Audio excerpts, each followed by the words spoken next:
Olha, acredita que esta balança está aumentando o peso da gente para baixo dos 40 quilos? Testei ela hoje. 40 quilos?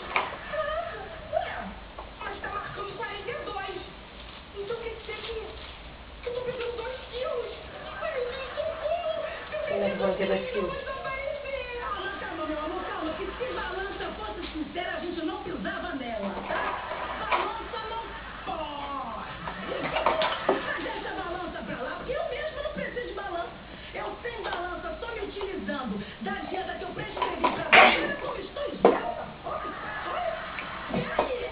Eu não acreditando. A senhora fez essa dieta. Mas a senhora é perda total. Você é mais redonda do que uma pizza gigante.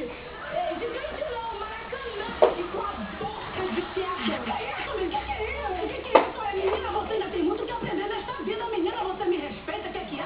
Que negócio é esse de lixada? Olha aqui, o que eu tenho é braço musculoso. O que dá uma ligeira impressão de que eu estou um pouco acima do peso.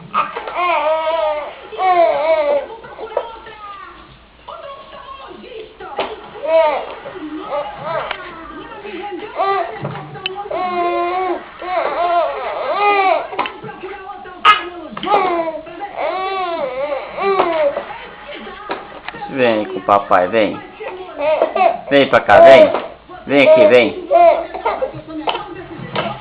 Muito alto. Vem com o papai, vem.